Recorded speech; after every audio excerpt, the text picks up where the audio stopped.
Good afternoon. Phil Lindemann with your news from Avalanche Physical Therapy on Krystal 93. Fewer than 147,000 cars traveled I-70 through Summit this weekend, Friday through Sunday. That's down 2% from last weekend, but up nearly 9% compared to the same weekend last year. This is the third straight weekend this summer was busier than last summer. We are breaking things down by the hour this week, too, showing Sunday midday and Friday afternoon were the busiest times for travel. From 1 p.m. to 7 p.m. Friday, at least 2,000 cars were heading westbound every hour. But just because you might hit a lucky window at the tunnel does not mean you are in the clear. Friend of the station, Steve Plummer, left exit 205 at 2 p.m. yesterday when eastbound traffic was 1,300 cars slower than the previous 3 hours.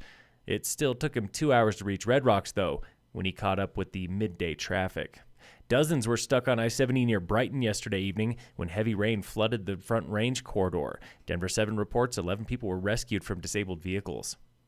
CDOT's safety plan for Glenwood Canyon is here to stay. The plan closes rest stops for a flood watch and closes the interstate for a flood warning. Elise Thatcher with CDOT. The National Weather Service and the U.S. Geological Survey all sat down and reviewed the data, and they found that it's been very successful, and as of mid-July, there was not enough data to safely say that we could change the protocol. This plan was imposed last year after widespread damage and closures. Full extended closures this summer have been minimal.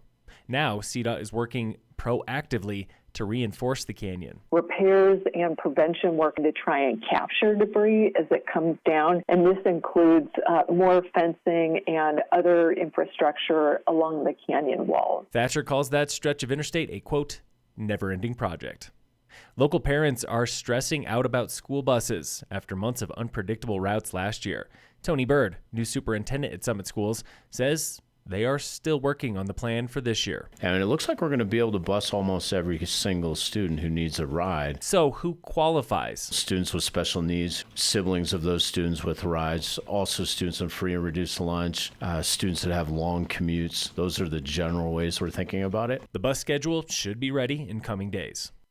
Town of Frisco is launching a new after-school childcare program at Frisco Elementary. After-school care runs daily during the school week, starting next Thursday on the first day of elementary school. It's capped at 25 kids per day. Cost is $15 to $20. Registration opens 8 a.m. this Wednesday. Leo Lloyd, a revered search and rescue veteran from Durango, died last Thursday from heart issues while on a bike ride. He was 60. The Durango Herald reports he would travel the world to train rescuers, even spending time in the Himalayas for ropes training with Sherpas. He oversaw similar trainings here in Summit. Local fire danger remains moderate today, with no fire restrictions in Summit County. And in local sports, brought to you by Red Mountain Autos at their new location on Airport Road.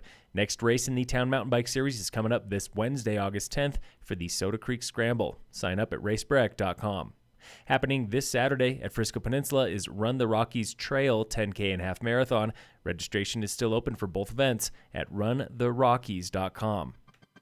Phil Lindemann with your news from Avalanche Physical Therapy on Krystal 93.